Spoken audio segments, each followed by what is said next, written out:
Saudações a todas e todos. Dando continuidade à obra do Darcy Ribeiro, O Povo Brasileiro, eu gostaria só de começar o vídeo de hoje fazendo uma errata, né? Porque eu disse que o Darcy foi secretário da Educação no governo do Leonel Brizola, e na verdade ele foi vice-governador, tá? No período de 83 a 87, se eu não me engano, e foi nesse período que ele fez a implantação do CIEPS lá e tal, tá? Eu coloquei na descrição do vídeo anterior a errata e tal, me desculpem. E continuando, vamos falar um pouquinho sobre algumas das matrizes étnicas do Brasil. Falar principalmente hoje do elemento do novo mundo, que são os indígenas, tá? Então o Darcy ele vai falar pra gente que quem habitava principalmente a costa brasileira, que foram os indígenas que primeiramente tiveram contato com o elemento europeu, com o colonizador, eram os índios tupis, tá? Quando a gente fala dos tupis, a gente tem que entender que era uma miríade de tribos que basicamente falavam uma língua do mesmo tronco linguístico, com variações dialetais, tal, de dialetos diferentes, mas todas línguas do ramo tupi, tá? E na verdade acontecia o quê? Essas tribos, conforme elas iam crescendo, se expandindo, elas iam se bipartindo e formando ramos diferentes de dialetos, tá? E os tupis, né, o número de tupis que habitavam o Brasil, os números eles variam um pouco, tal. A gente vai fazer uma discussão no meio do livro, tal, sobre os números, mas seriam cerca de mais ou menos 1 milhão de tupis, tá? Os tupis, antes da chegada dos portugueses, eles estavam dando os primeiros passos ainda na Revolução Agrícola, né? Eles cultivavam algumas coisas, por exemplo, inhame, cultivavam abóbora, batata doce, já tinham domesticado a mandioca. A mandioca, na verdade, é o produto agrícola que é a base alimentar dos indígenas brasileiros, né? Ela era valiosa porque ela não precisava ser colhida no momento, não precisava ser estocada, e ela podia ser mantida na terra por meses, né? E da mandioca fazia-se bebidas, fazia-se o beiju, né? Entre outras coisas. Então é a base alimentar, né? E lembrando que a domesticação da mandioca é um avanço significativo, porque a mandioca brava ela é venenosa, tal. Foi um processo para conseguir torná-la comestível, tá? Então haviam roçados na mata, que os índios abriam, tá? Geralmente eles faziam esses roçados através de queimadas ou derrubavam as árvores usando machados de pedra. Também é importante notar que os indígenas brasileiros não dominavam a metalurgia, eles não tinham instrumentos de metal, tá? Tanto que vai ser uma das coisas que eles mais vão fazer escambo com os portugueses, com relação às machadinhas e tal. E é interessante notar que existe uma dinâmica de como esses índios vão se relacionar com os portugueses, né? Os portugueses vão chamar aqueles indígenas que se aliam a eles e etc. de tupis e tal, e tem aqueles que são chamados tapuias, que são os inimigos, né? São aqueles que não têm boas relações com o branco, tá? Com o branco português, no caso, né? Porque a gente fica pensando uma coisa muito homogênea com relação aos indígenas, não é bem assim, tá? É como se fossem seres da natureza, como se não fosse um elemento humano, tá? E os indígenas eles vão fazer alianças de acordo com a conveniência de cada tribo, tá? De acordo com seus propósitos. Então, por exemplo, alguns indígenas, né, como os Tupinambá do Rio de Janeiro, os carijó do Planalto Paulista, né? Os goitacás e aimorés lá da Serra do Mar, eles fizeram alianças com os franceses, tá? Inclusive teve aquela famosa Confederação dos Tamoios, né? Onde cerca de 12 mil indígenas, né, atiçados pelos europeus, eles acabaram entrando num enfrentamento, numa guerra bastante cruenta, tá? Bastante selvagem ali, tá? Não que os indígenas não tivessem conflitos entre eles, conflitos tribais. Mas esses conflitos que os indígenas tinham entre eles, geralmente eram conflitos de uma magnitude menor, tá? Eram conflitos por sítios mais vantajosos, ou às vezes visando capturar um guerreiro inimigo valoroso para aquele famoso ritual antropofágico, né? O ritual de canibalismo.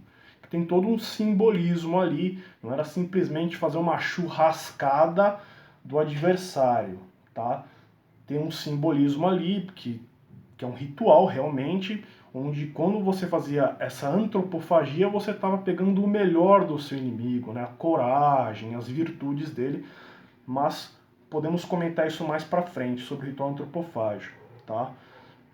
Ele comenta sobre uma tribo, os Guaicurus, que eram os índios cavaleiros, né? Que os europeus se sentiam extremamente ameaçados pelos Guaicurus, porque eles eram descritos como guerreiros agigantados, eles dominaram a cavalaria, né? Eles pegaram lá os cavalos que os europeus trouxeram e conseguiram domar esses cavalos e usar nos combates, tá?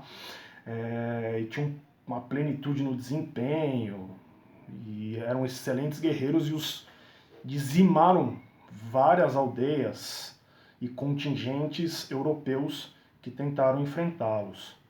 Roubavam expedições, realizavam escambo com os espanhóis, principalmente em Assunção, e eram extremamente orgulhosos, tá? Faziam as alianças que lhes convinham. Então, desmistificar um pouquinho o índio como o indígena como ingênuo, coisa desse tipo, ok?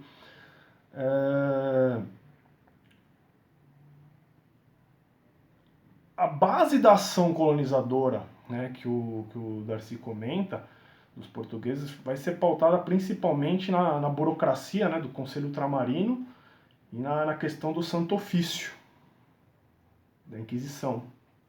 Então tem a questão burocrática, jurídica e econômica da coroa portuguesa, e temos a questão religiosa aí, né, principalmente da Contra-Reforma, muito forte, vindo como elemento colonizador.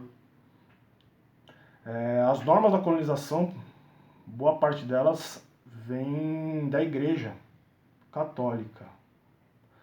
A Igreja Católica, desde a bula Romanus Pontifex, que é uma bula de 1454, tá, do Papa Nicolau V, já dava algumas diretrizes de como deveria ser guiada a ação colonizadora, né, sobre negros, sobre infiéis e sobre territórios. Depois vai se formalizar um pouco melhor isso, né, com a bula Inter Cetera de 1493. Vai dar as orientações principalmente para os portugueses e para os espanhóis como eles deveriam realizar a ação colonizadora, tá? Os indígenas, com relação à chegada dos europeus, quando há esse contato, boa parte dos indígenas veem o europeu como divindades, né? Tinha o mito de Maíra, né? Que era uma visão de que os índios eram que os europeus brancos eram divindades, a divindade, o Criador, o Sol, né, que estaria chegando ali. Obviamente que essa visão vai se dissipando diante das crueldades e da brutalidade, das doenças e das barbáries e explorações que o europeu traz junto consigo. tá? E os índios vão caindo num desalento, né? Eles vão vendo o mundo deles ruir, com esse elemento europeu chegando, com as desgraças que ele traz. E para piorar ainda, esse peso que a cristandade traz, que a Igreja Católica traz, né? Que é um peso de trazer um novo Deus, uma nova fé. E essa nova fé, ela culpabiliza o indígena pelo que ele está vivendo naquele momento. E além de tudo, ameaça ele com a questão do inferno. Porque o mundo da cristandade é o mundo dos pecados, né? É o mundo do pós-vida. Os prêmios não estão aqui, estão no post-mortem, tá? No pós-vida. Muitos indígenas acabavam se fascinando, né, pelo contato com o europeu, não só pela questão do escambo em si, mas pela questão da curiosidade, pelo modo de vida que esse europeu estava trazendo. Um homem branco, alto, com pelos no corpo, muitas vezes mal cheiroso, mas com vestes e cheio de artefatos, numa língua diferente. E o indígena tinha, sim, uma curiosidade por essa figura que surgiu aqui. Já o europeu teve também, num primeiro momento, como a Carta do Caminha descreve, um momento de curiosidade também. Mas logo essa visão de curiosidade do europeu com relação ao indígena foi mudando e já começou a se ver o indígena como vadios, né, vivendo uma vida inútil e sem prestança alguma. Eram vagabundos, né, que ficavam lá só usufruindo da terra, trabalhavam um pouco. E os índios, por sua vez, não compreendiam essa mentalidade do europeu, que era uma mentalidade de acumulativa, predatória, de enriquecimento a qualquer preço. Eles não conseguiam entender aquilo. Talvez o grande elemento que permitiu que a dominação do europeu sobre o indígena fosse incisiva, provavelmente, né, o que muitos autores descrevem, o Darcy Ribeiro também fala, é a questão da guerra biológica. A guerra biológica permitiu que a exploração, o extermínio e a escravização ocorressem de uma forma muito mais dinâmica, porque quase sem esforço algum, os índios iam sendo contaminados com tuberculose, varíola e uma simples gripezinha, por assim dizer, também, né? Então aquela vida do indígena tranquila, de fruição da terra, do tempo lento, acaba sendo transmutada com a chegada desse elemento europeu, porque para o europeu a vida era algo sofrido, com obrigações, com disciplina, pautada no lucro, na imposição, na exploração. E aí esse europeu vai impondo o seu modus vivendi, o seu modo de vida aos indígenas. Principalmente sobre os corpos. E o Darcy Ribeiro fala sobre os ventres das Índias. É o estupro, né? Existe o que o Darcy fala, que é um paradoxo da resistência. Então, como os índios, principalmente aqui no Brasil, eles não tinham uma unidade, diferente, por exemplo, dos índios da Mesoamérica ou do altiplano boliviano, do Peru, os incas, né, e os astecas na Mesoamérica, como aqui era algo fragmentado, cada tribo funcionando independente uma da outra, eles eram mais facilmente subjugados. Porém, aí está o paradoxo, tornava a resistência à dominação mais efetiva, tá?